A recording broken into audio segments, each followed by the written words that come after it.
Bonjour et bienvenue au podcast Ça me parle avec Samuel Bouchard, une présentation de Production Sommet. Aujourd'hui, le maire d'Edmundston, M. Éric Marquis, qui a accepté de venir me jaser pendant 1 heure. Vraiment intéressant. On parle beaucoup de développement économique. Tu sais, vous le savez comme moi, là, ça se développe à Edmundston, ça va bien en termes d'affaires. En termes de développement économique, justement, on a parlé, là, il y a plusieurs beaux projets qui s'en viennent. Là, il y a la rue de l'Église, le projet fort qu'on appelle là, avec le 62 unités locatives. Il y a l'édifice aussi qui sont en train de. Le bâtiment qui sont en train de loger là, présentement sur sur Monseigneur Numa-Pichette, excusez. Le Grey Rock aussi qui s'arrête pas de bien aller. On parlait de la réserve, la réserve, la Première Nation Malécite. Comment c'est structuré, comment ils collaborent avec la ville, c'est quoi leur relation? Ils ont-ils une belle relation? On en a parlé. On parle aussi, évidemment, la boulangerie. Un très beau projet avec une entreprise à l'international, une entreprise suisse, Cornu Holding SA. Et non, c'est ça, sur le parc industriel, ça va être la construction commence bientôt. Ça va être super intéressant, ça va être super le fun de voir ça.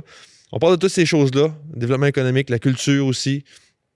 Vraiment, les logements, la population en général, les activités qu'il y a dans la région. Fait que vraiment un bel épisode. Moi, j'ai trouvé ça super le fun.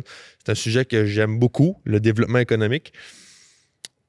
Gauvin Déco-Design, hein, le commanditaire de la saison. Merci à Gauvin Déco-Design. C'est grâce à eux qu'on a un décor comme ça. Aussi, si vous voulez plus d'informations sur l'entreprise, sur Gauvin Déco-Design, leur lien est en description. Le Centre des Arts aussi. Comme toujours, je suis au Centre des Arts présentement. Je suis dans leur salle de spectacle, là, l'ancienne église. On en parlait justement avant l'épisode avec le maire, comment c'est beau, comment ils ont fait une belle job pour recycler, si on veut, pas le meilleur terme, là, mais recycler l'église qu'il y avait avant. Ils ont gardé le look. Ça vaut la peine de venir voir ça. Si vous avez la chance à un moment donné de venir voir un show, je vous le recommande. Encore une fois, si vous voulez justement de l'information sur quel show est disponible, puis sur le Centre des Arts en général, ben, leur site est en description. Merci encore une fois. Merci d'être là. Je le dis souvent, mais je suis vraiment reconnaissant. Je suis convaincu que ça va être un bel épisode pour vous autres. Vraiment intéressant. Fait que, bonne écoute. Le podcast incontournable sur l'entrepreneuriat régional avec Samuel Bouchard. Voici le podcast Ça me parle. Comme d'habitude, je vous mets un petit peu en contexte sur qui est l'invité. Dans ce cas-ci, c'est un peu particulier parce que j'assume que vous savez c'est qui. Le maire, Éric, a commencé sa carrière à la CDJ. Il a fait 5 ans comme enseignant.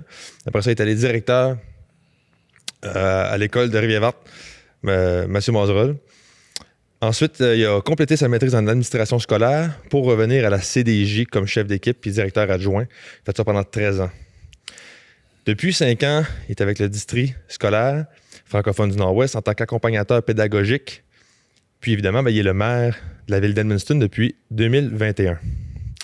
Il a aussi été beaucoup impliqué dans sa vie personnelle, professionnelle, à différents niveaux, comme les congrès de leadership à la CDJ. Il est patrouilleur aussi depuis 27 ans au Mont-Forlane. Il a aussi 2 enfants. Un enfant de 18 ans et un autre de 23 ans. Salut, monsieur le maire. Salut, comment ça va? Ça va bien, toi? Ça va bien, excellent. Ben, merci beaucoup d'être là. Ça fait plaisir. Merci de participer au podcast, j'apprécie beaucoup. Avant de commencer, j'ai une paire de billets pour aller voir Maxime Landry et Annie Blanchard le 16 mai prochain au Centre Jean Daigues. C'est gracieuseté du Centre des Arts. Ah, ben, merci beaucoup. Merci. Ça fait plaisir. Fait que, pour commencer, assez général, une question facile. C'est quoi le rôle du maire? Hey, ça, je me la fais poser souvent, cette question-là. C'est quoi ça fait un maire? Ouais, c'est ça. Ça fait toutes sortes de choses, je vais te dire. C'est certain que le maire, c'est premièrement le porte-parole de la ville d'Edmundston. Ça, c'est numéro 1, si tu veux. Puis on disait à la blague avant d'entrer en ondes que les médias, moi, je leur parle à toutes les semaines. Des fois, c'est plusieurs fois par jour, même durant la semaine. Donc, c'est moi le porte-parole officiel de la municipalité de la ville d'Edmundston. Ça, c'est numéro 1. C'est aussi mon rôle de gérer toute la partie du conseil municipal. Donc, si on prend, par exemple, on a des réunions toutes les semaines, même qu'il y a des fois qu'on a 2, 3 réunions par semaine, tout dépendant. On a une réunion plénière, donc les affaires normales qu'on a toutes les semaines, mais on peut avoir des comités, par exemple, un comité de finances, un comité des arrêtés municipaux, plein de comités comme ceux-là qui existent. Donc, moi, je m'occupe naturellement de m'assurer que la municipalité puis les conseillers municipaux sont représentés sur ces comités-là. Puis, à la fin aussi, c'est d'emmener le conseil municipal vers une vision que le conseil s'est donnée. Parce que quand on est rentré en début de mandat en 2021, le conseil s'est donné une vision, une mission. Il s'est donné aussi des objectifs à atteindre. Donc, mon rôle, c'est de s'assurer que quand on prend le conseil, puis on s'enligne en quelque part, mais on s'enligne vers la mission puis la vision qu'on s'est donnée. Puis cette mission-là, les visions-là, bien, ça va par des projets. Plein de projets qu'on peut lancer à travers la municipalité. On prend juste les projets de logement.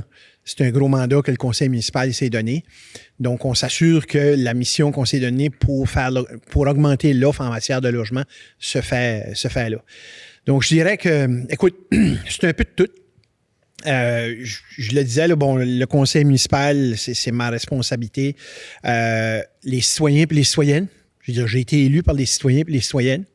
Je rencontre des gens toutes les semaines.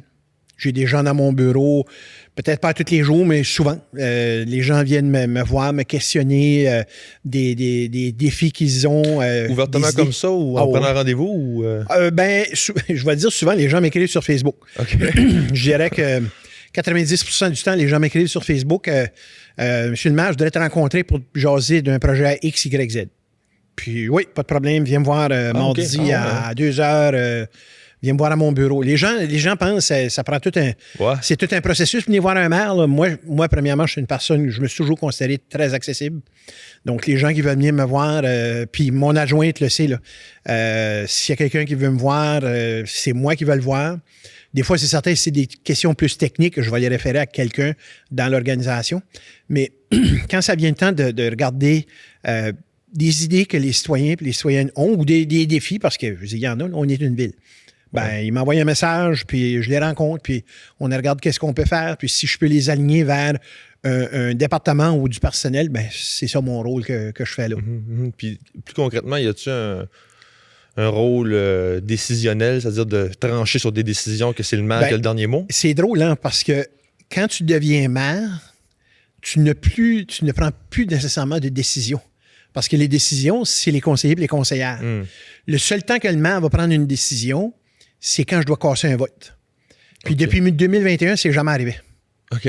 Donc, mon rôle est un peu un rôle de président d'assemblée, un rôle d'emmener justement les gens vers notre mission, notre vision, où est-ce qu'on veut aller. Le leadership. Le leadership. Emmener les gens aussi à la réflexion, parce que ça c'est une grosse chose. Hein. Réfléchir aussi, pas nécessairement prendre des décisions sur le coup de l'émotion, parce qu'il n'y a rien de pire qu'à prendre des décisions sur le coup de l'émotion. Moi, j'ai un ancien collègue qui m'a toujours dit « dors là-dessus ».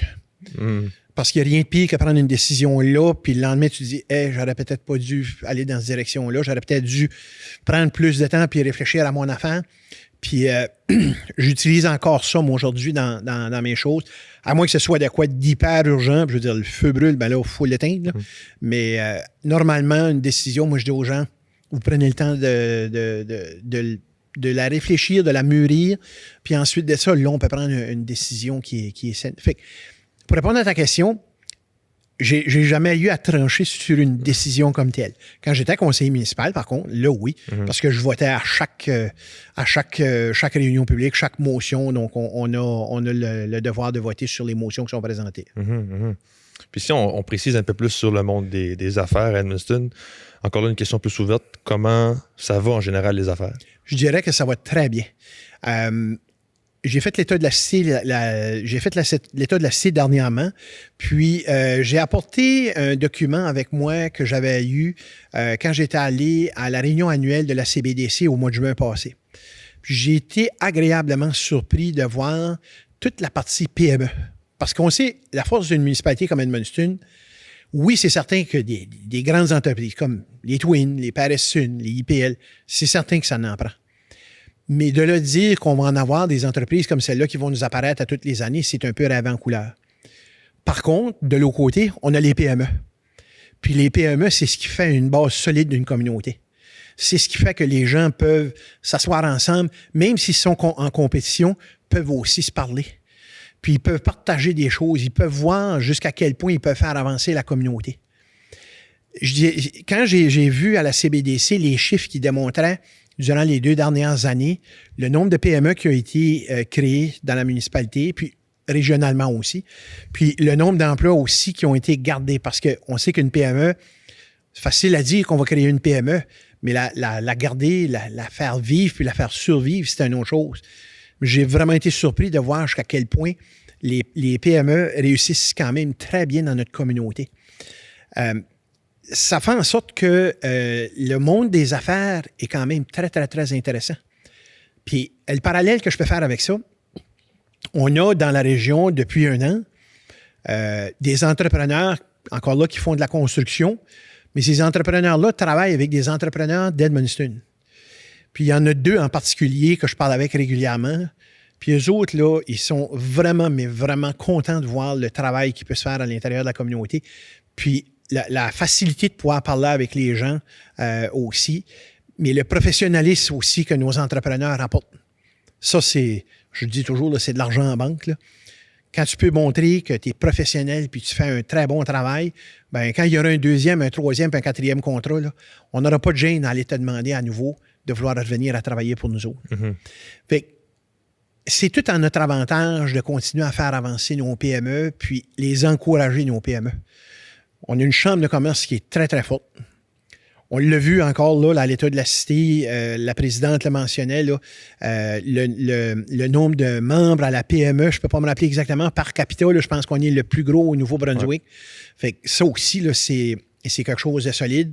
Tous les moments de réseautage qui sont là. Puis, je dirais, le clou de tout ça, c'est quand on a le gala de la PME, puis la semaine de la PME. Qu'on reconnaisse, par exemple, les femmes en affaires avec Refam. On l'a fait cette année avec Buffet Nicole et José. Qu'on reconnaisse après ça une série d'autres entreprises avec le gala. Que ce soit pour les jeunes entrepreneurs, que ce soit des entreprises qui sont déjà établies longtemps, que ce soit les entreprises, par exemple, qu'il y a dans le Haut-Madawaska. Bien, tout ça fait en sorte qu'on est tissé solide. On est vraiment, vraiment tissé solide. Puis ça fait quelque chose de vraiment intéressant à l'intérieur de notre communauté, là. Oui, je suis d'accord. Je pense que j'ai ce même ressenti-là. Puis si on va plus concrètement, parce que c'est un peu... dans ce cas-ci, il y a quand même un certain biais. T'sais. Puis je suis 100% d'accord avec ce que tu dis, mais ça reste que tu es le maire de la ville. Donc si on voyait ça d'un œil externe, comment est-ce qu'on peut dire que concrètement, il y a vraiment quelque chose de positif dans le monde des affaires, puis que c'est pas juste comme c'est notre ville, fait qu'on on est fiers de notre ville, tu sais. Ben, qu'est-ce qui fait que... Les données le montrent à l'heure actuelle. Ouais, les données le montrent. Là. Je ne me souviens pas par cœur le nom, mais une des choses que j'avais remarqué quand on avait eu la présentation de la CBDC, c'est que le nombre de PME puis le nombre d'emplois aussi qui avaient été gardés avait été doublé en l'espace d'1 an.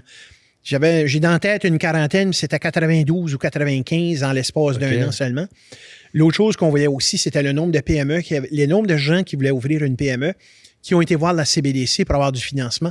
Là aussi, ça l'avait augmenté de pratiquement 50% en l'espace d'1 an seulement. Ça, c'est très, très, très révélateur, ça, ces chiffres-là. L'autre donnée qui est intéressante que je te dirais, c'est, je vais prendre l'exemple du centre-ville d'Edmundston. Il y a eu un temps où est-ce qu'à l'intérieur du centre-ville d'Edmundston, des locaux vides, il y en avait partout. Cette année, pour la grande virée des lutins, un des problèmes qu'on avait, c'est qu'on n'avait plus de locaux vides pour mettre les petits endroits, comme par exemple, mettre les cadeaux, puis les lutins qui étaient en train d'envelopper des cadeaux. On n'en a pratiquement plus. Ça, on appelle ça un joyeux problème. Ah ouais.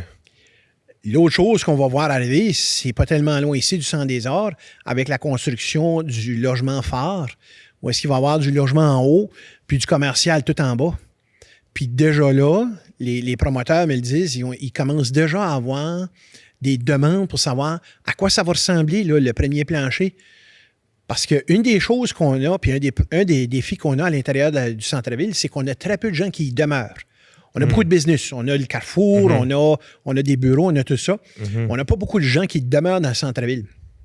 Là, on va aller rajouter un 60 logements en plein cœur du centre-ville. Ça va emmener du monde, ceux qui vont demeurer dans le centre-ville. Ça veut dire que ces gens-là vont vouloir aller chercher des services à l'intérieur du centre-ville. Fait que là, ce qu'on sait déjà, c'est que, par exemple, si tu mets quelque chose au niveau de l'agroalimentaire au premier plancher, ben, il y a des bonnes chances que les gens qui vont demeurer en haut, ils vont tout simplement pouvoir descendre puis aller chercher ce qu'ils ont besoin. C'est toutes des choses comme ça qu'on a besoin de regarder comme municipalité. Puis une municipalité, il faut que ça regarde stratégiquement. Il faut que ça regarde plus loin que demain, puis plus loin que le mois prochain. Il faut que ça regarde des mois, des années, même des décennies.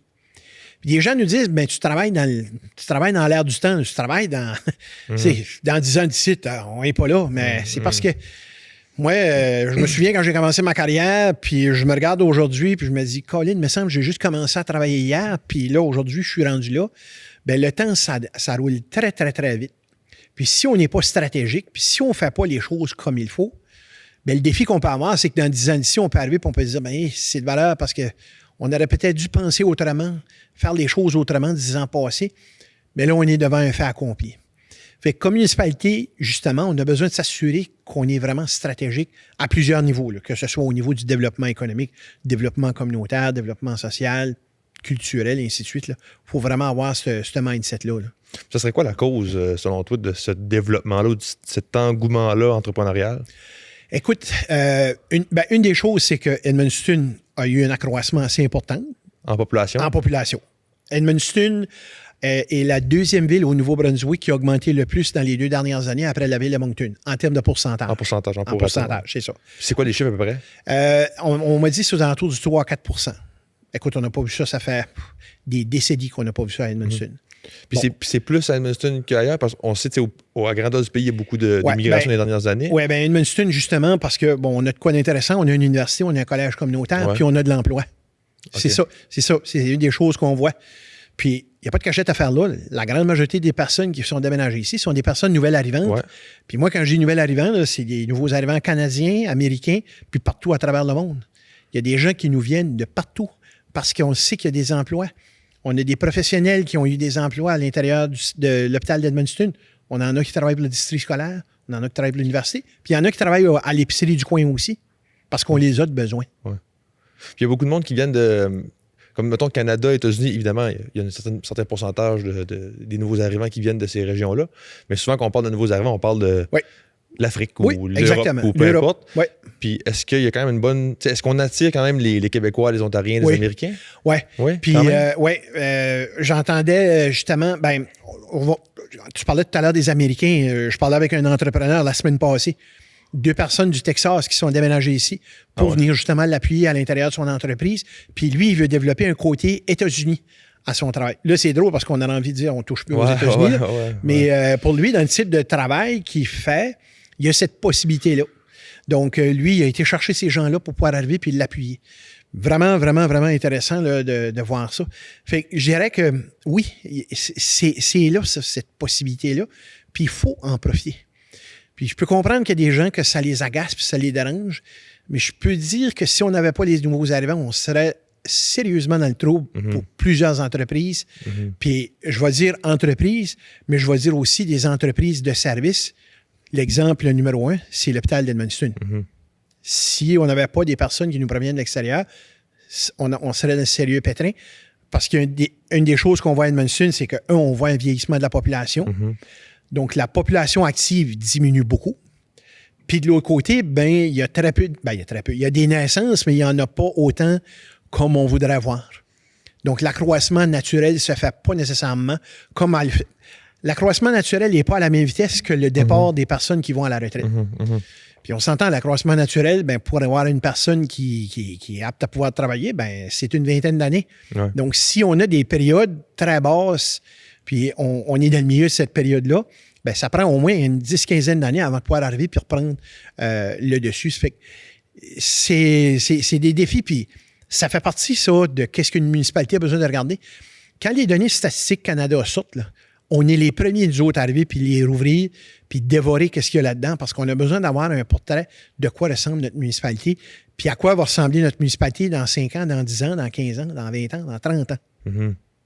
Ça dit quoi dans 5-10? Ça dit, je le mentionnais, là, dans les prochaines années, là, dans les 10-15 prochaines années, on voit encore une population vieillissante, moins de personnes dans la population active. Donc, ça, on voit ça. De l'autre côté, on se reprend un peu avec les personnes qui nous arrivent de l'immigration et de l'international, puis même du national. Fait qu'on voit cette partie-là. Les données au niveau de l'accroissement naturel sont pas tellement hautes. Il y a encore du travail à faire là. Mais il reste que... moi, je pense qu'on va réussir à s'en sortir. Là, parce que on est une communauté francophone. On est une communauté qui est située à la frontière du Québec. On est situé aussi à la frontière des États-Unis, même si, il y a des défis particuliers, on est là pareil. On est une communauté qui est quand même, les gens disent, c'est tranquille, puis en même temps, il y a un peu de tout. Ils peuvent avoir un peu de tout. Puis, tout est proche.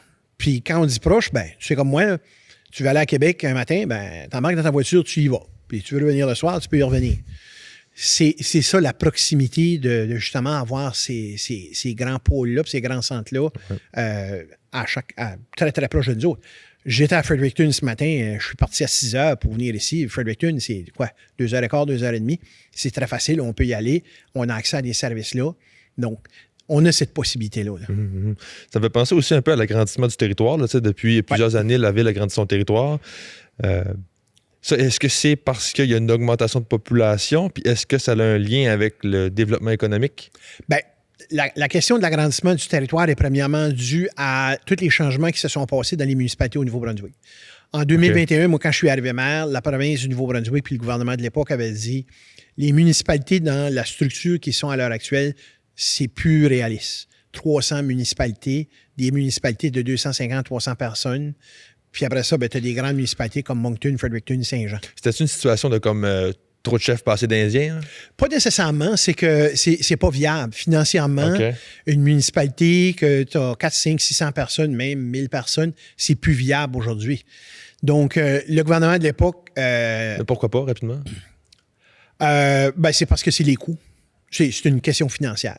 Bottom line, là, c'est une question financière. On minimise les coûts si on fait rejoindre les... c'est un peu ça l'idée, c'est d'essayer de regrouper différentes municipalités. Puis c'est un peu ça qui est arrivé avec Edmundston en 98, où est-ce que, on s'entend, c'était une fusion qui était forcée à cette époque-là, parce que les municipalités n'étaient pas nécessairement là.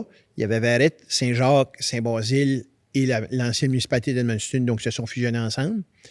Mais en 2023, là, on a eu Rivière-Verte, qui s'est fusionné avec Edmundston.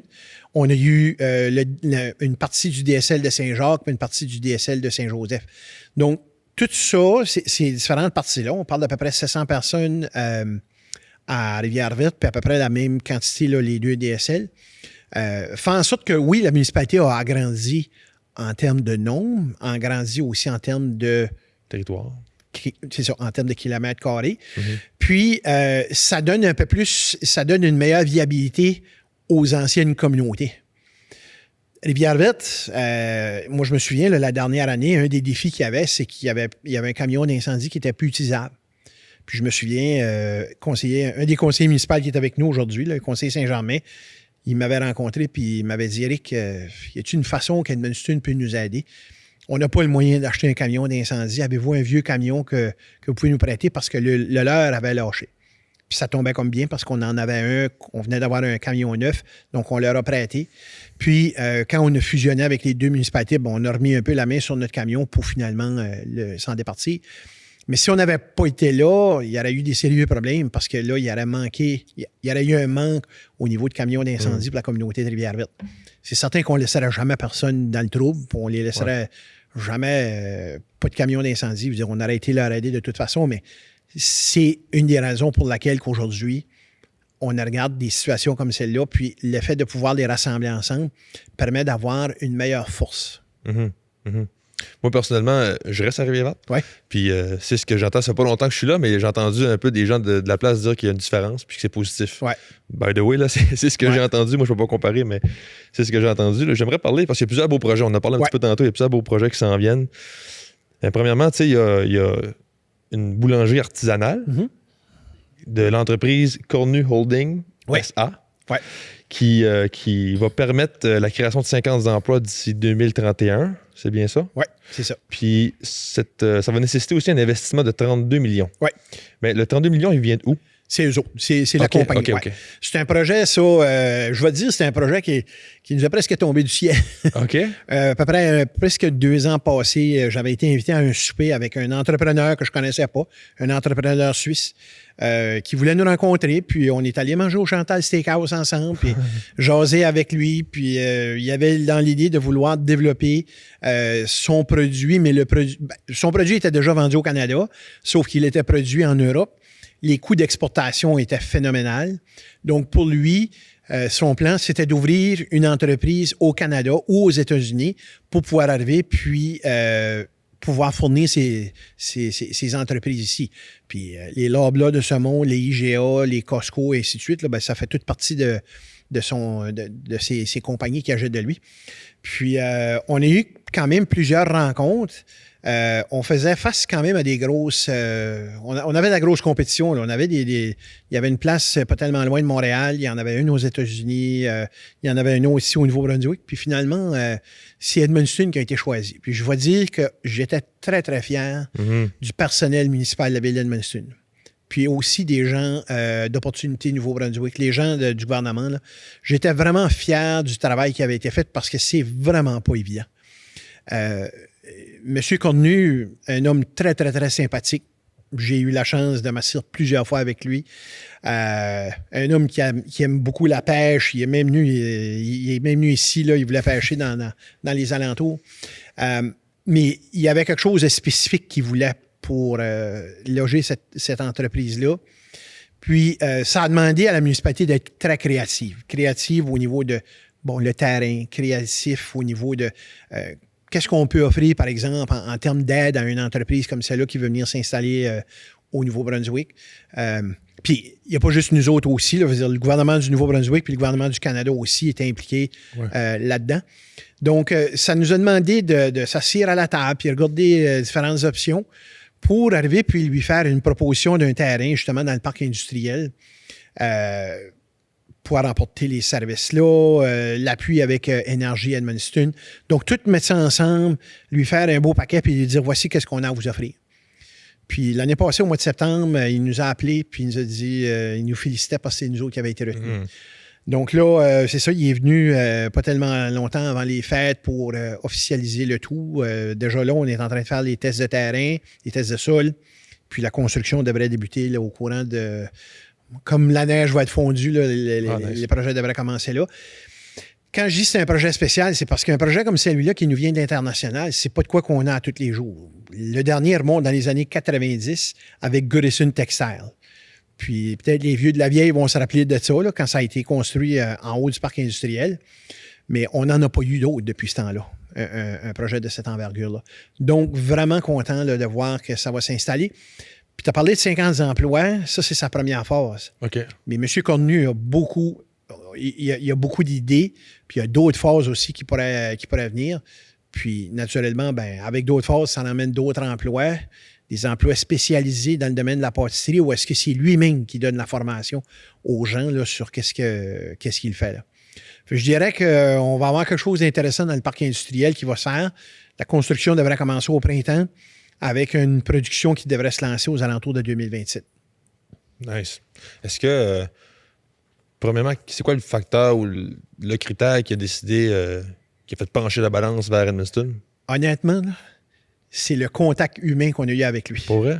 Pour vrai. Parce qu'à Montréal, il pouvait tout avoir ce qu'il voulait. Là. Ouais. Puis même aux États-Unis. Mais il y a un contact humain qu'il y a eu avec nous autres, puis ça, il nous l'a dit à plusieurs reprises, là, qu'il pouvait avoir avec nous autres, qu'il pouvait prendre le téléphone, envoyer un courriel sans passer par 10 personnes. Pour lui, là, c'était le contact humain. Lui, il était surpris de voir le maire d'Edmundston venir souper avec lui un vendredi soir, au Chantal Steakhouse. Comme ça, il me l'a dit à un moment donné, il n'avait pas nécessairement vu ça venir. On s'entend que dans différents pays, le maire est un peu vu là. Moi, j'ai jamais été là. Moi, je suis au même niveau que tout le monde. Mais de voir ça, puis même, j'ai assisté à plusieurs rencontres, presque à toutes les rencontres. Moi, les connaissances techniques, moi, je les ai pas. Là. C'est juste, j'étais là comme un appui pour démontrer que le conseil municipal de la ville d'Edmundston, on voulait l'avoir chez nous. Moi, j'étais assis aux réunions,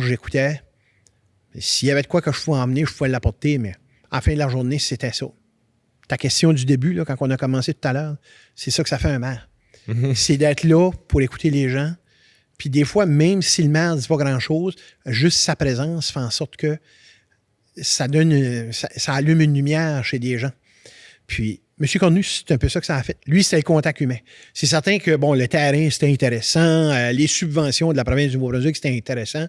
Mais il nous l'a dit, c'est le contact humain qu'il y a eu avec les gens, le one-on-one, la discussion entre M. Cornu puis Isabelle Laplante, notre coordonnatrice au logement. Ça a été tout ça là, qui a tout pu faire en sorte qu'on a réussi à amener ce projet-là ici. Mm-hmm. Puis rapidement, on parlait tantôt du terrain. J'ai lu que le terrain avait été fourni. Est-ce que ça veut dire qu'ils ne payent pas pour le terrain? C'est ça. La façon que ça fonctionne, c'est qu'on a un incitatif à la municipalité dans nos parcs industriels. Les parcs industriels, tous les terrains qu'il y a là, ils nous appartiennent, sauf quand ils sont achetés. Donc, les terrains qui sont libres, ils appartiennent à la ville d'Edmundston. Okay. Nous, ce qu'on fait, c'est qu'on vend le terrain à la compagnie. À l'intérieur d'une période de 2 ans, la compagnie doit se construire. Puis quand la construction est terminée et est en opération, on redonne l'argent à la compagnie qui a acheté le terrain. Okay. Donc, en réalité, ça revient à dire que le terrain ne leur coûte rien. La raison pourquoi on le fait payer, puis naturellement, on redonne l'argent, c'est qu'on veut s'assurer qu'il y a de quoi qui soit fait. Ouais. Tu ne veux pas juste vendre un terrain pour vendre un terrain, puis ça fait 10 ans que le terrain est là, puis tu n'appartiens plus, puis là, tout d'un coup, tu as quelqu'un qui arrive et dit, ce terrain-là m'intéresserait, puis tu as quelqu'un en arrière qui dit, il m'appartient aujourd'hui, mais au lieu de te le vendre 50 000, je vais te le vendre 250 000. On fait de la spéculation sur quelque chose qu'on ne veut pas qu'il arrive. Donc, c'est une façon de faire qu'Edmundston fait, qui a pas, à ma connaissance, je ne sais pas s'il y a beaucoup d'autres municipalités qui le font comme ça, mais pour nous, ça s'est avéré comme étant quelque chose de vraiment intéressant. Mm-hmm. C'est parce que ça a déjà arrivé dans le passé qu'il y a des gens qui ont fait cette stratégie-là, puis là, on a ajusté. On a vendu des terrains, puis malheureusement, puis il y a même des cas où est-ce que la municipalité a racheté des terrains, mais elle l'a pas racheté au prix. Elle l'a racheté plus cher. Pour fait que perdre de l'argent pour avoir le contrôle du terrain. Là. C'est ça. Puis naturellement, dans un parc industriel, on sait qu'est-ce qu'on va avoir dans un parc industriel. Quand on parlait là, de toute la question de la philosophie, de la planification, on sait que dans un parc industriel, c'est de l'industrie qu'on va vouloir installer là. C'est pas des maisons qu'on va vouloir aller installer là, c'est pas un petit commerce, c'est vraiment de l'industrie. Donc, on sait, comme quand on a eu, par exemple, M. Cornu, on savait avec lui que c'est là où est-ce qu'on voulait l'aligner. OK, ouais. C'est quoi j'imagine qu'il y en a plusieurs, mais c'est quoi les avantages d'avoir une industrie de plus dans une ville? Ou dans notre ville? Premièrement, c'est l'investissement que... Si tu prends exemple une compagnie comme celle-là qui va investir 30 millions, ça rapporte des taxes pour la municipalité. Oui. Ça, c'est numéro 1. L'autre chose que je dirais, l'autre gros morceau, c'est au niveau de l'emploi. On parle d'emplois qui sont quand même assez bien rémunérés. Beaucoup d'emplois qu'on a dans le parc industriel Nord, quand même des très, très bons emplois. Puis vous avez des employés là que ça fait des années. Moi, j'ai des personnes que je connais que ça fait des années qu'ils travaillent, soit chez IPL, chez Parisson ou même Beaulieu Plumbing ou ainsi de suite. Ça fait longtemps qu'ils sont là parce qu'ils sont bien pris soin. Mm-hmm. Parce qu'ils ont des employeurs qui sont incroyables. Puis moi, je dis toujours, là, quand on dit bien pris soin, c'est pas tout le temps juste le salaire. Là. Non, c'est ça. Prendre soin d'une personne, c'est prendre soin de l'être humain aussi. Fait qu'on voit ça, on remarque ça. Puis avec l'entreprise de M. Cornu, puis de ce que j'ai vu, ils sont installés en Roumanie, ils sont installés en Suisse, on voit que les gens sont bien pris soin. C'est important. Donc, une entreprise comme celle-là s'emmène aussi de la diversification. Parce qu'on sait qu'Edmundston a longtemps été vu comme la ville où est-ce que c'était relié à l'industrie du bois. Twin River, qui ça fait plus de 100 ans qu'il est là, qui est un moteur économique assez important, rattaché à l'industrie du bois. Puis après ça, tu as les gens qui travaillent dans la forêt, tu as les gens qui font... puis même si on sort un peu plus, tu as le moulin en Saint-Léonard. Fait que, tu sais, Edmundston, la région, a longtemps été vue comme une région reliée au bois. Mais là, on voit que ça commence ça change beaucoup, beaucoup, beaucoup. Les 15-20 dernières années, là, on voit ça, ce mouvement-là. Puis l'entreprise de M. Cornu va justement venir confirmer un peu tout ce travail-là, qu'on a quelqu'un d'autre qui vient, qui nous amène quelque chose de totalement différent. On en a une boulangerie de cette envergure-là. On ne parle pas d'une petite boulangerie où on fait du pain et des tartes. Mm-hmm. Une boulangerie de cette envergure-là, là, vous allez voir, c'est impressionnant. Vraiment, là, moi, j'ai vu les vidéos de quand ils font le petit torsade au pain. Puis, toutes ces choses-là, là, c'est impressionnant à quel point ils en font dans une journée. Là. C'est grand comme la salle qu'il y a ici. Puis, c'est vendu. Là, je veux dire, c'est mis dans des boîtes puis c'est envoyé vers les différents fournisseurs. Mm-hmm. Puis, j'imagine aussi la construction puis tout ça d'un édifice comme ça va quand même créer de la job pour les entreprises locales qui font la construction, qui... Bien, déjà là, quand on lui a parlé avant la période des fêtes, il y a déjà des grandes entreprises de la municipalité qui travaillent dans le domaine de la construction, que ce soit plomberie, électricité, ventilation, mécanique, tout ça. Puis c'est certain qu'il y a des types de travail, des types de travaux qu'on n'a peut-être pas nécessairement la spécialité ici. Je vais revenir avec le bâtiment qui va être logé sur le coin de Chemin Canada, rue de l'Église, mais c'est une bâtisse en ciment. On n'a pas nécessairement l'expertise ici pour des compagnies monter des murs de ciment. Puis on ne parle pas d'une fondation, là, on parle d'une bâtisse de ciment au complet. Là. Donc, on n'a pas nécessairement l'expertise. Bien là, à ce moment-là, oui, il va y avoir des entrepreneurs qui vont venir de l'extérieur. Mais quand on prend toute la partie électrique, la partie plomberie, la partie mécanique, on a tout ça dans la municipalité et dans la région. Parce que oui, ça peut arriver qu'il y ait quelqu'un de Grand-Sault ou quelqu'un de Saint-Quentin ou quelqu'un de Haut-Madawaska qui va venir travailler là-dessus. Puis c'est correct. C'est correct parce qu'à la fin de la journée, je me dis, si tout le Nord-Ouest peut en bénéficier, ben on est gagnant. Parce qu'à la fin de la journée, c'est ça que c'est de notre région. On va de Grand-Sault à Saint-Quentin en passant par Vallée-des-Rivières, Edmundston puis Haut-Madawaska. Ben justement, j'ai l'impression qu'avant, on avait un peu la mentalité de clocher, si on veut, là, que tout le monde était un peu individualiste là, dans leur place. Mais on dirait qu'aujourd'hui, tout le monde parle de... Tu sais, Grand-Sault, c'est comme ici, là, c'est le Nord-Ouest, le Haut-Madawaska, c'est le Nord-Ouest. Puis, on a peut-être encore... Puis je dirais qu'il y a encore des esprits de clocher. Ça s'éliminera pas du jour au lendemain. Mais beaucoup plus. Il y a eu beaucoup d'avancements par rapport à ce qu'on pouvait peut-être voir 20, 30 ans passés, 40 ans passés, où est-ce qu'il n'était pas question que quelqu'un de Grand-Sault venait à Edmundston faire un job. Là. Il se faisait presque revirer de bord en rentrant dans la ville. Aujourd'hui, c'est juste normal. Je veux dire, aujourd'hui, tu vas avoir un entrepreneur qui est en train de faire quelque chose, puis il n'a juste pas la spécialité, mais il connaît quelqu'un à Drummond qui est capable de pouvoir arriver puis le faire. Il prend son cellulaire, il l'appelle, puis il dit hey, « Peux-tu me faire ça? » Oui, je peux te faire ça. Moi, je vais te le faire demain, je vais te l'apporter, merci. Qui est gagnant là-dedans? Là? C'est tout le monde.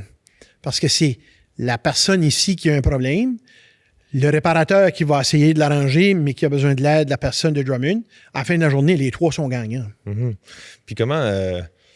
c'est quoi la mentalité par rapport à ça, un peu, là, encourager le local? Parce que ça fait partie de notre culture, et on se dit qu'il faut encourager le local, c'est super important.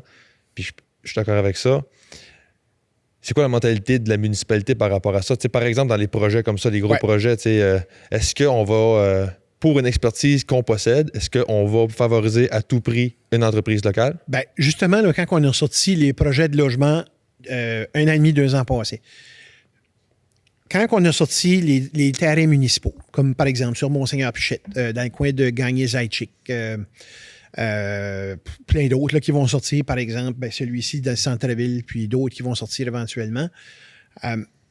Dans la grille d'évaluation, une des choses qu'on voulait avoir aussi, c'est quelle était l'importance pour eux d'avoir de la main-d'œuvre locale et régionale qui allait travailler. OK. Puis à l'heure actuelle, là, ce qu'on voit dans tous les projets, là, c'est qu'il y a pas mal plus de monde d'Edmundston qui travaille sur ces projets-là que si, par exemple, une des compagnies qui vient de Brossard, bien, ils vont emmener, par exemple, leur superviseur sur le terrain, puis peut-être quelques personnes clés. Mais si tu veux, on va l'appeler le labor, là, la personne qui va lever les murs, ces choses-là, mais c'est des gens de la communauté ici. Là. Fait que ça, là, ça a été une des choses qu'on a demandé à l'intérieur de nos appels de proposition, c'est de s'assurer qu'il y a une très, très bonne place aux compagnies d'Edmundston. Puis tout de suite, ce qu'on entend, là, c'est que les carnets des entreprises d'Edmundston sont pleins. Parce que oui, il y a beaucoup de logements, puis il y a l'entreprise Contenu, puis on commence à entendre dire, il y en a qui commencent à étirer l'élastique long un peu. Fait que c'est comme un beau problème. C'est un beau problème parce que, je veux dire, tu as tout ça, là, puis naturellement, il faut que tu peux faire des choix un peu, mais ça permet quand même de pouvoir arriver et faire avancer plusieurs projets en même temps. C'est-à-dire que là, si je comprends bien, on développe tellement plus rapidement qu'avant que là, on est en train de pas d'épuiser nos ressources, mais presque, c'est ça? Ben, peut-être. Écoute, je ne sais pas si on va épuiser nos ressources, mais ça demande de penser autrement. Ça demande d'aller chercher des ressources, d'autres ressources. Comme je voyais justement là, quelqu'un qui avait sorti un appel d'offres pour un métier. Là. J'ai vu ça la semaine passée. Parce que c'est ça, ils veulent aller chercher d'autres personnes qui ont des moitiés ou qui ont des sceaux rouges, par exemple, pour pouvoir arriver et les appuyer dans leur entreprise. C'est certain que ça peut amener des défis pour quelqu'un qui a peut-être un projet de plus petite envergure, qui va peut-être avoir un peu plus de difficultés à se trouver une entreprise qui va pouvoir arriver puis une affaire, par exemple, je ne sais pas moi, sa plomberie. Peut-être ça peut arriver.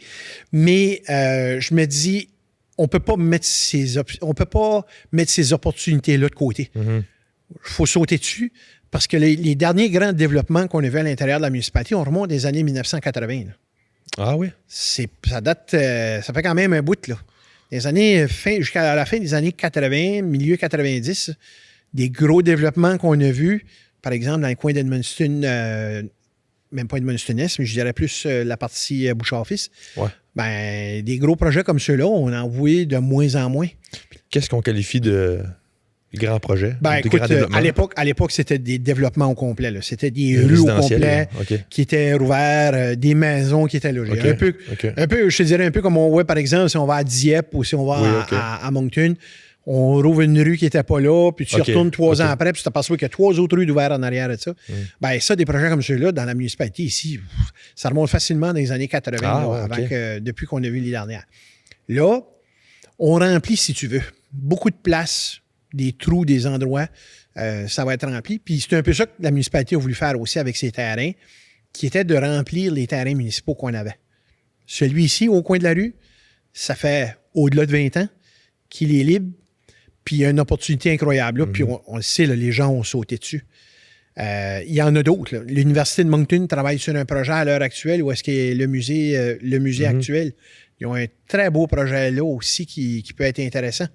Il y a d'autres endroits dans la municipalité qu'on va sortir incessamment là, d'ici l'été avec des terrains qui sont disponibles, offerts aux entrepreneurs gratuitement. On leur donne. En retour, il faut qu'ils montrent quelque chose d'ici 2 ans. Pour stimuler l'offre de logement. Parce que c'est ça le défi qu'on a à l'heure actuelle dans la municipalité. Il n'y a pas de logement. Même matin, là, partez environ puis allez voir pour vous trouver un appartement. Il n'y en a pas. C'est aussi simple que ça. Puis il y a des endroits qu'il y a que tu ne veux pas y aller. Et c'est dommage, mais c'est ça que c'est. Il y a des endroits qui n'ont pas été nécessairement pris soin, qu'on veut pas aller demeurer là. Là, c'est une question d'économie, hein? L'offre et la demande. Si on n'a pas d'offre, mais il y a une autre demande, on sait qu'est-ce qui arrive au prix. Ouais. Là, on a besoin d'avoir cette offre-là, qui est inexistante, qui va finir par l'être. Puis l'autre chose aussi, c'est qu'on a besoin d'offrir quelque chose de différent.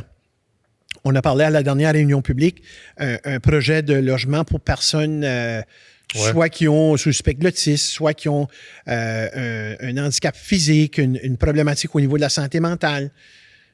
Les gens tripent depuis qu'on a annoncé ce projet-là. Puis les gens de HAN, l'OSBL du Québec, nous l'avaient dit. Ils ont dit, quand on va annoncer ça, vous allez voir, ça va créer un engouement. Puis l'engouement, là, on le sent parce que moi, j'ai des gens qui m'en parlent presque à tous les jours. Éric, quand est-ce que ça va démarrer, ce projet-là? Vraiment intéressant, tu sais. Fait que j'ai l'impression qu'au courant des prochaines semaines, le conseil va être saisi du projet dans son entièreté. Puis j'ai même pas de doute là, que ce projet-là va pouvoir avancer. Ah ben c'est bon, ça. Un autre signe de développement, ça aussi, là. Justement, parlant de développement, je regarde souvent, c'est quelque chose que j'aime faire quand même, de regarder la map, puis je me questionne sur comment ça va se développer, puis ça, parce que j'ai l'impression que ça se développe, puis là, ça confirme ce que je pensais. Où on s'en va? C'est quoi les secteurs qui vont se développer? C'est pas facile. Je vais dire c'est pas facile parce qu'on vit d'une vallée. OK. Le système d'égout puis d'eau d'Edmundston est plus complexe que celui de la ville de Moncton. OK. Parce qu'en Moncton, c'est plate. Fait que peu importe où ce que tu loges, tu n'as pas de problème de montagne. Quand tu loges une ville où est-ce qu'il y a des buttes, des vallées, des montagnes, bien l'eau, ça monte à gravité. Fait que si tu n'as pas de pression, tu ne peux pas envoyer ton eau là. Donc là, il faut que tu crées des réservoirs d'eau qui coûtent une fortune à la municipalité. On a des très beaux emplacements, là, comme par exemple dans le Montagnard. Beaucoup de terrain encore disponible là. Il y a quelque chose à développer là. Puis on est tous allés prendre une petite ride en voiture, puis voir un peu la vallée. Il y a quelque chose de super beau là. Je dirais que une bonne partie du logement qu'on risque de voir dans les prochaines années, c'est remplir des endroits où est-ce que c'est des terrains soit qui n'ont pas été développés. C'est des terrains, par exemple, qui a déjà peut-être eu une maison, puis elle a été démolie. Maison qui peut avoir passé au feu ou quelque chose du genre. Puis ça, là, c'est surprenant, mais on en a beaucoup dans la municipalité. Souvent, qui se trouvent dans des quartiers qui sont déjà développés, de un. L'autre chose aussi, c'est qu'ils ont les services, de deux. Fait qu'il y a l'eau et les égouts qui passent en avant. Puis, quand je dis quartier développé, ben c'est quartier qui a déjà peut-être une histoire, il y a peut-être un parc qui existe déjà. Tu sais, il y a des choses qui sont vraiment intéressantes. Fait que j'ai l'impression que ce qu'on risque de voir dans les prochaines années, c'est justement d'arriver puis de voir un peu partout à l'intérieur de la municipalité. Puis c'est un des rôles que notre service de planification a, d'arriver puis de mettre sur une carte pour arriver puis dire, ben voici, là, il y a un terrain, il y a X nombre d'hectares ou de acres de terrain. Il y a quelque chose d'intéressant là. C'est situé en bordure d'une rue X. Les services passent là. L'électricité, voici qu'est-ce que vous avez là. Fait qu'il y a de quoi d'intéressant là qu'on risque de voir. Je suis pas mal certain au courant des prochaines années. Là. Ah ouais, OK. Ouais. Parlant de développement, justement, le Grey Rock, c'est un exemple de gros développement.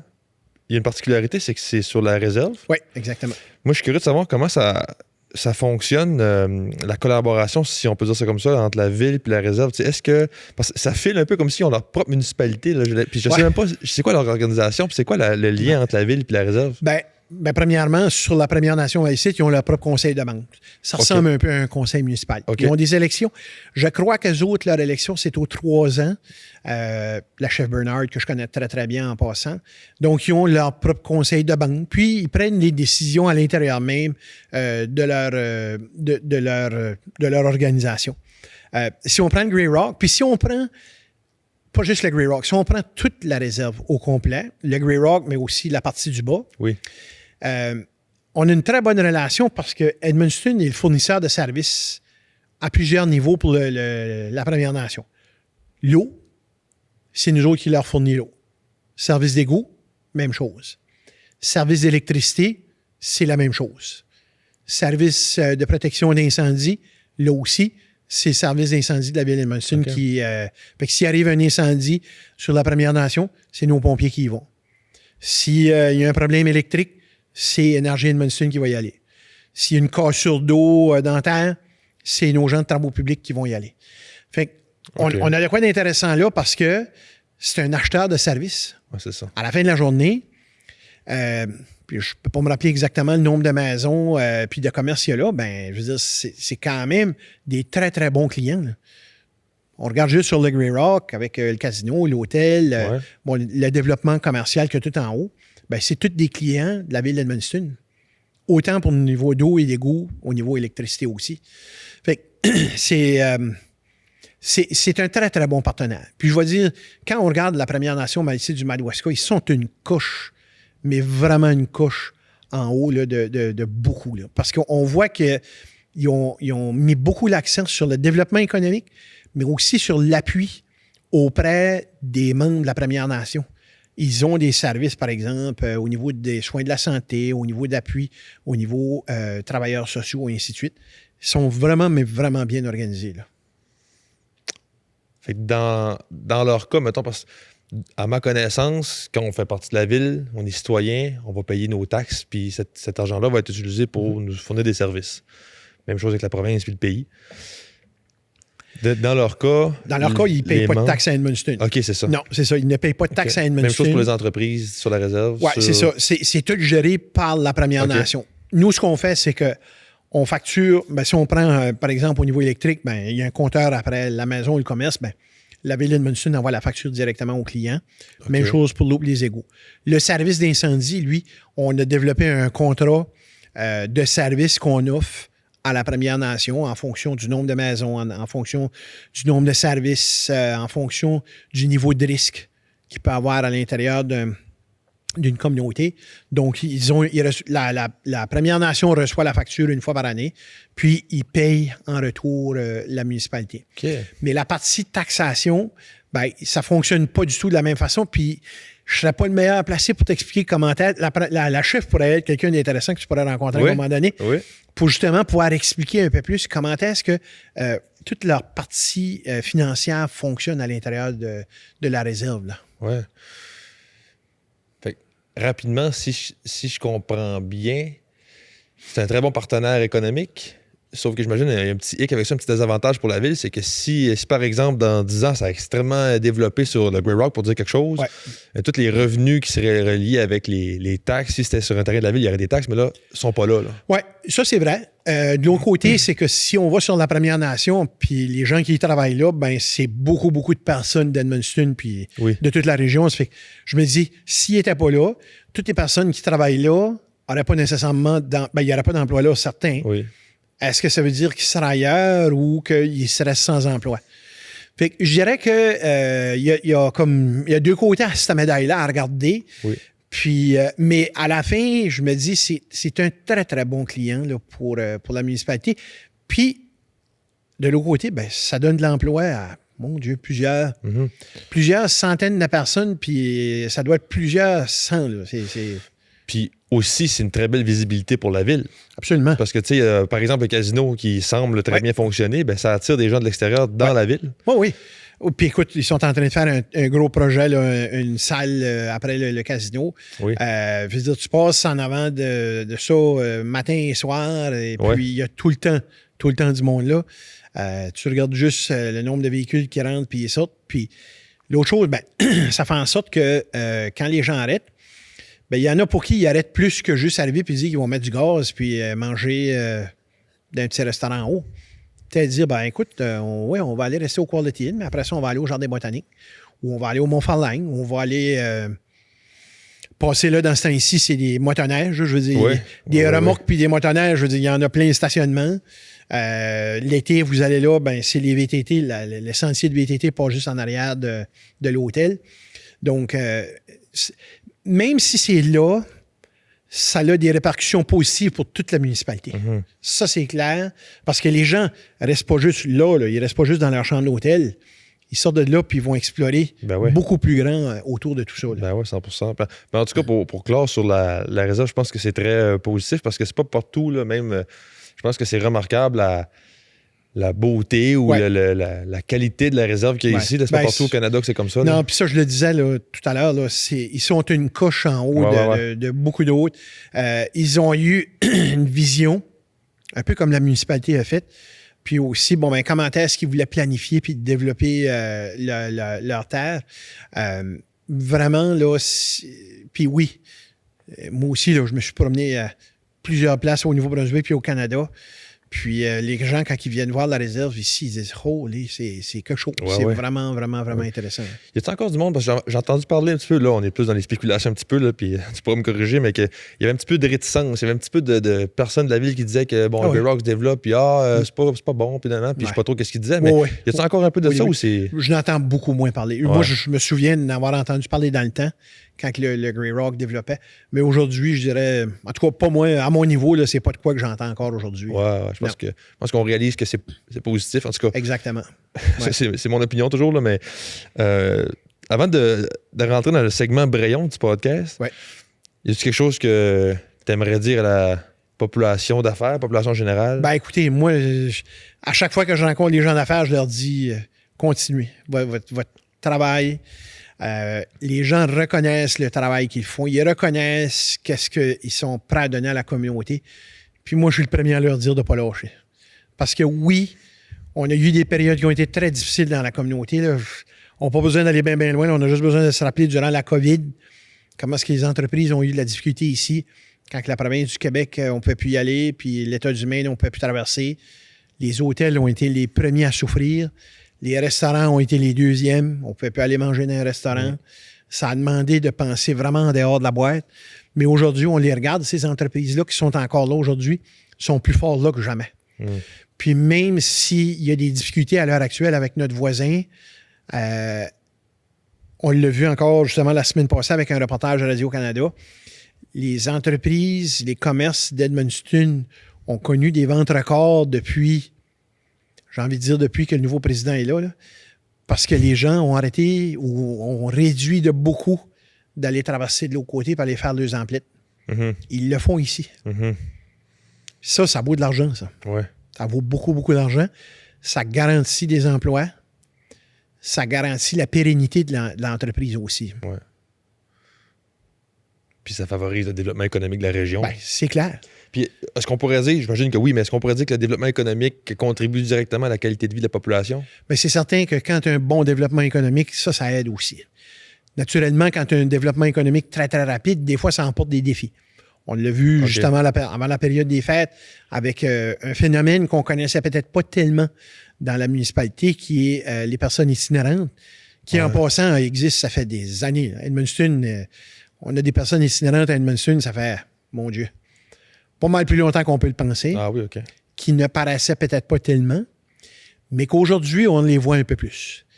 On les voit un peu plus avec des défis peut-être plus particuliers, mais qu'on réussit quand même à y trouver des solutions. Puis justement, là, avec le centre de réchauffement qu'on a ouvert cet hiver, qui fait très, très bien en passant, ça permet à ces personnes-là de dormir au chaud. Parce que moi, j'ai toujours dit, là, on ne permet même pas à notre chien ou notre chat de coucher à l'extérieur. Fait qu'on ne peut pas permettre qu'on ait une personne qui dort dans sa voiture. Parce que ça, je l'ai vu l'année passée. Personne qui a perdu son emploi, perdu sa maison, couché dans sa voiture. Ça, moi, j'ai dit, ça peut pas... comme communauté, là, on ne peut pas laisser ça faire. Mm-hmm. Mm-hmm. Le segment Braillon? Oui. Premièrement, est-ce que tu te considères Braillon? Ben oui. Moi, je suis un gars de Verrette. Oui.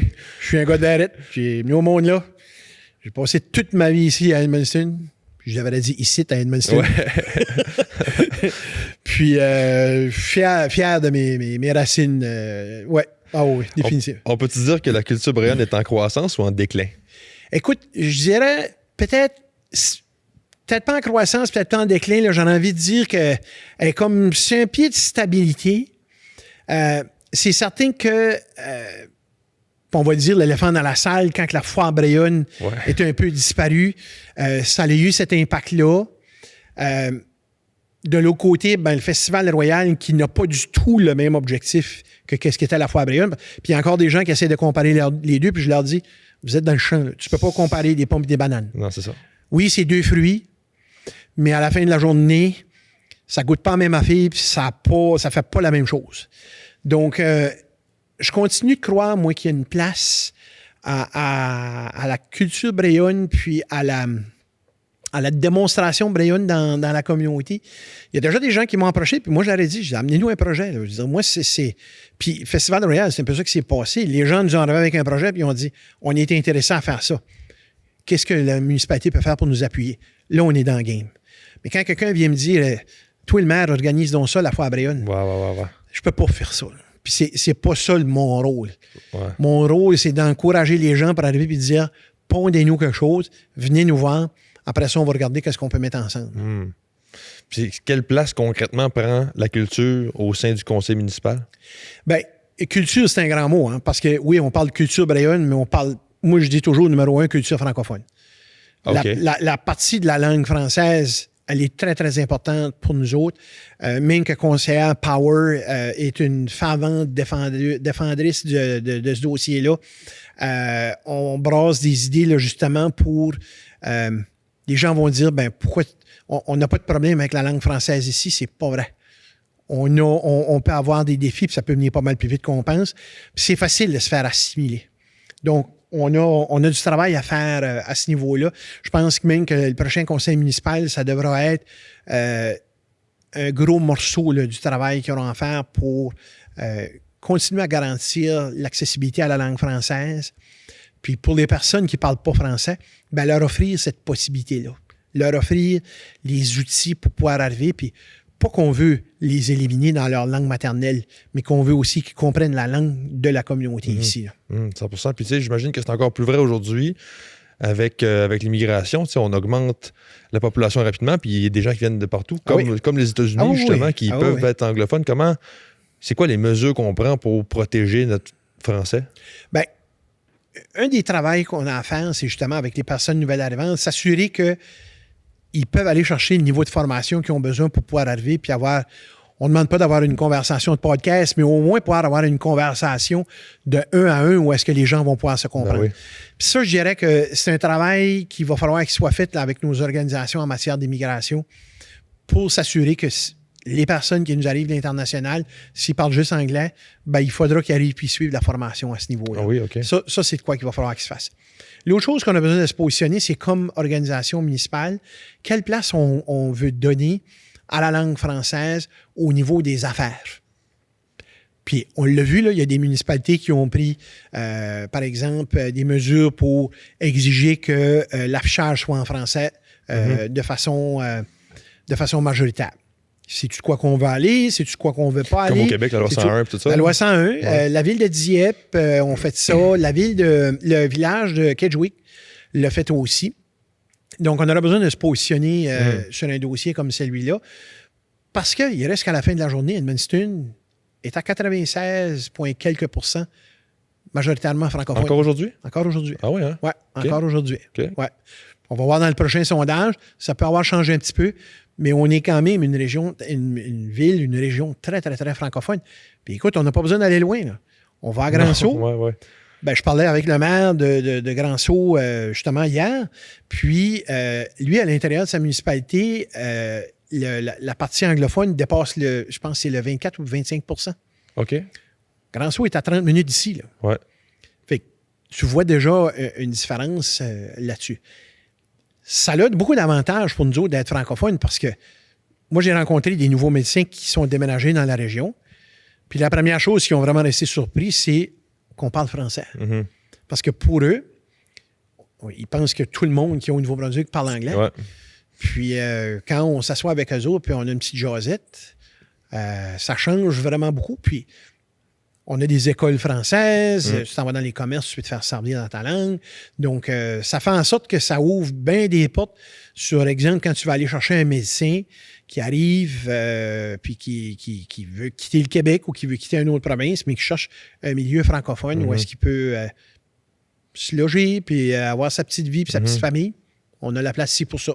Oui, puis justement, je pense que c'est arrivé, j'ai entendu entre les branches qu'il y a quelques médecins qui sont arrivés dernièrement à cause de la réforme au Québec. Ouais, il y a 3 médecins, qui sont arrivés, puis il y en avait déjà 2 autres à l'été que moi j'avais rencontrés, puis il y en a une possibilité de 2 jeunes médecins aussi. C'est tout, on va toutes les prendre, ces personnes-là. Oui. Oh, oui, ça, surtout aujourd'hui. oui. C'est plate pour le Québec, mais c'est... Ben, c'est ça. Le malheur des uns fait le bonheur des autres. Exactement, ça j'aurais pour le dire. Ouais. Mais bon, c'est notre communauté a besoin parce que je l'ai dit en début, on a une population vieillissante. Fait que ces personnes-là ont besoin d'accessibilité aux soins de la santé. Oui, 100%. Là, j'ai 3 questions à rafale. Oui. Tu réponds simplement par oui ou non. OK. Pas le droit d'élaborer, mais tu pourras le faire après. Oui. Edmundston, selon toi, va atteindre une population de 50 000 habitants d'ici les 75 prochaines années? Non. La population d'Edmundston est ouverte au changement? Oui. OK. Edmundston, c'est une des plus belles places à vivre au monde. Absolument. Facile, celle-là. Absolument. Puis je me gêne pas de le dire à chaque fois que je m'en vais dans des réunions. Quand je vais dans des réunions puis je parle d'Edmundston, que je sois des réunions municipales, je leur dis, si vous voulez voir la plus belle municipalité au Nouveau-Brunswick, il faut venir à Edmundston. Puis là, j'ai toujours le maire de Caraquette qui est dans le fond de la salle, puis il me dit, non, c'est moi. Ouais. Mais non, c'est chaque communauté a ses attraits. Moi, quand je rencontre des personnes qui déménagent ici, la première chose qu'ils me disent, ils ont dit, c'est beau parce que c'est la forêt. Ouais. Jusqu'à temps qu'ils voient moins 35 l'hiver. Ouais. Puis là, ils disent, moi, je leur dis, ça dure des fois 2-3 semaines. Après ça, on passe à d'autres choses. Mais la nature, c'est ça le point qui sort le plus souvent que moi que j'entends. La nature, la forêt, les lacs. Tu vas aller en kayak, tu mets ton kayak dans ton pick-up, tu montes au 2e saut, puis tu as une des plus belles rivières pour pouvoir le faire dessus. Tu vas aller en motoneige, il y a des sentiers, il y a 300 km de sentiers, VTT, tu vas aller au ski, tu vas aller au Mont-Farlagne, tu veux faire des sports intérieurs, tu vas aller au pavillon sportif. Petite municipalité avec des très grosses infrastructures. Puis le monde. Moi, je trouve le monde... Moi, j'étais à Québec 5 ans, puis la proximité, c'est quelque chose qu'on a, une grande force qu'on a ici. Puis j'imagine que c'est des forces des plus petites régions, mais c'est particulier, je pense, à Edmundston. J'étais sur un tournage cette semaine, puis on avait besoin de figurants, puis il y a plein de monde, puis on dirait que l'énergie était super positive. Tout le monde était là pour participer, puis je sais pas, il y a vraiment une énergie qu'on n'a pas ailleurs. Là. Puis c'est pour ça que la municipalité, les gens de la municipalité sont prêts au changement. OK. C'est certain qu'on entend des choses, mais on entend la roue qui grince. Sur une voiture, tu as 4 roues. Tu en as une qui fait du bruit, mais tu en as 3 qui fonctionnent bien. Moi, c'est comme ça que je le prends. J'ai pas le choix de le prendre comme ça. Parce que si on s'arrête juste à la roue qui grince, puis qu'on prend pas soin des 3 autres, ben à un moment donné, les 3 autres vont grincer eux autres aussi. C'est pour ça que je dis que les gens sont prêts à du changement. Puis il y en a qui sont dedans le changement. Il y en a qui sont prêts, mais il y en a qui sont dedans. Il y a des gens qui sont carrément dans le changement, puis ils n'ont aucun problème avec le changement, puis ils vont l'embrasser. Mais c'est pour ça que je le vois. De là dire qu'on va à 75 000 personnes un jour, je pense que le problème qu'on peut avoir, c'est le problème, comment je dirais ça, c'est pas d'accessibilité, mais comment, en termes de territoire, c'est là le défi qu'on risque d'avoir de pouvoir dire, ben quand je dis à Moncton, c'est plat. Ben, quand tu rouvres un développement où est-ce que tu as 100 hectares, tu peux le développer, mais ici, un 100 hectares, c'est parce qu'il y a 3 montagnes en arrière de tout ça. Fait que ça peut être complexe. Je dis pas que peut-être un jour, on peut peut-être avoir du 25-30 000, tu sais, peut-être ça. Parce si on n'est pas arrivé aux 20 000, on est tout près. Ah oui, OK. Oui. Okay. Ouais, parce qu'avant la fusion, on était aux alentours de 18 008. Donc là, avec la partie Saint-Jacques, Saint-Joseph, Rivière-Verte, plus qu'est-ce qu'on a vu aussi comme accroissement dans la municipalité, je suis pas mal certain qu'on est aux alentours du 20 000 si on n'est pas dépassé. Là. Juste rapidement comme ça, mon impression, c'est que si on développe, il va falloir développer le long des rivières puis le long des routes, si on veut. Parce que... il va falloir être créatif à certains endroits. Dans le Montagnard, on a dû être créatif là. On a fait des choses là. Il y a des endroits où est-ce qu'on va pouvoir arriver puis qui ne sont pas nécessairement trop élevés. Parce que c'est un peu ça. Là. C'est la géographie qui nous donne des casse-têtes. Des défis, par exemple, au niveau de l'écoulement des eaux. On l'a vu à Saint-Jacques en 2023. C'est un défi qu'on a besoin d'adresser. Mais tout est possible. À la fin de la journée, là, tout est faisable, tout est possible. Puis il reste à savoir comment est-ce qu'on va organiser ça. Merci beaucoup, M. le maire, pour ta participation au podcast. Écoute, ça m'a fait vraiment plaisir de pouvoir... je t'écoute. T'écoutes? Oui, j'écoute. Ah oui, hein? Puis j'avais hâte de venir. Là, quand tu m'as envoyé le message quelques mois passés, j'ai dit, j'ai hâte de voir ça. Oui, j'apprécie beaucoup. Puis tu sais, je trouve ça vraiment... moi, je suis un grand fan de la région, je suis un grand fan de notre ville. Puis je suis bien optimiste pour le futur. Puis ça a été le fun vraiment d'échanger là-dessus. Fait que merci beaucoup. Le plaisir est le mien. Merci beaucoup.